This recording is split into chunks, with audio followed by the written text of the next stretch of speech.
Jelly's out. You're watching the Unova Classic. This is round 8 of a triples tournament on the Pokemon Global Link. If you missed rounds 1 through 7, you can go check them out. I'm playing someone named Mike. And this is where the joy died. This is where it's all downhill from here. I lead again, I think. Again, every single round I'm suspicious that I led Jellicent to Abomasnow Zapdos.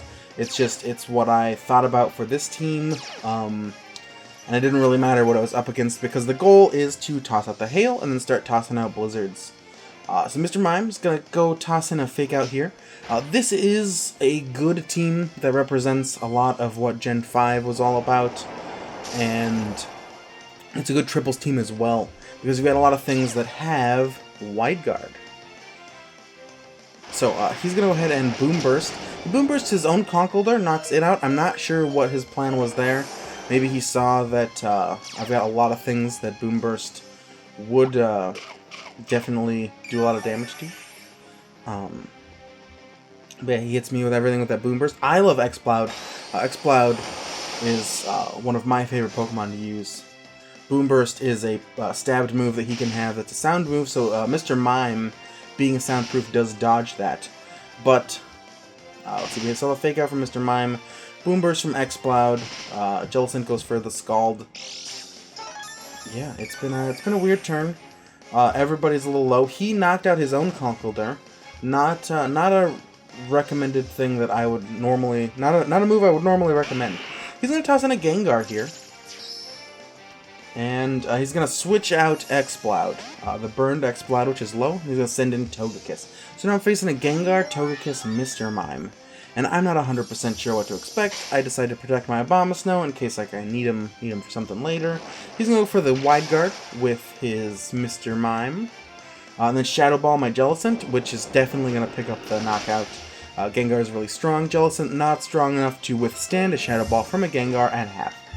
And Zapdos is going to Heat Wave, blocked by that Wide Guard. Good move. This is the first team I think I've ran into all tournament that used Wide Guard. And Wide Guard is very good, almost essential move in triples.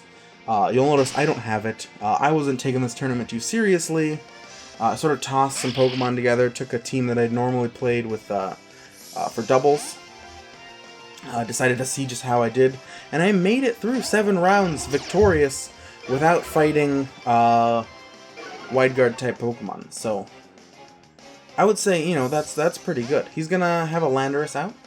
I'm going to throw in Heatran. Heatran, not the best place for Heatran, because there's nowhere to get a Flash Fire proc, and yeah, I don't know what Heatran's going to try and do. I don't even remember what I did with Heatran. If I go for a Heat Wave, I'm very disappointed in myself. I also have to fake out Thunderbolt to try and do a lot of damage to that Togekiss. It does... Heatran, oh yeah, this is Heatran. Heatran was switched in this turn.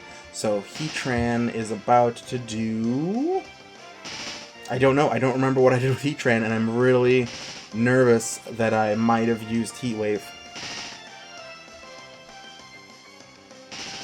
Sableye gets hit last, but Sableye, having the Prankster ability, will likely go first most turns. Togekiss goes for Follow Me. That's probably what ends up happening. Sableye goes for the Will-O-Wisp. It hits the Togekiss.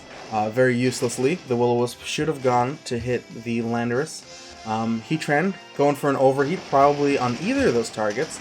Again, very not good on the Togekiss. So having a Wide Guard user, having a Follow Me user, very good in triples. He can sort of redirect all of the damage that he needs to. And then go for an Earthquake. Earthquake is 4 times super effective against Heatran. Heatran really needed to knock out that Landorus before it got a chance to. And then, yeah, gonna finish off the Mr. Mime with a Zapdos, but it's not looking so good for me. I've lost a lot of Pokemon. I think Abomasnow can come back in here, but he's low, Zapdos is low, he's still got X-Ball. He could essentially Boom Burst and I think win. He knows my Abomasnow doesn't have Soundproof. He's still got Gengar.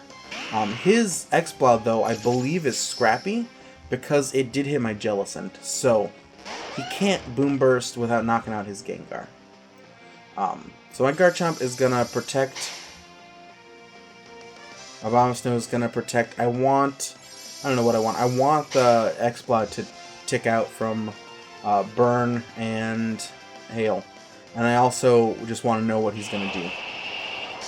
And he's going to go for an Icy Wind. Not the move I expected. Powered up by the Hail.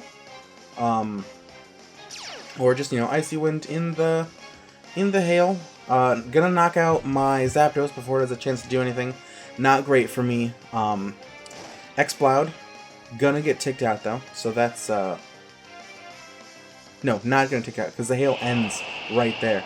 And then Garchomp gonna take a ton of damage from that Icy Wind. Jeez, that is a lot of damage. Possibly Choice Spect, I guess, because he did switch out as soon as he used one move last time. So yeah, and he's gonna Earthquake, and that's gonna be it for me. Tune in next time for the last round of the Unova Classic, Round 9. Thank you so much for watching.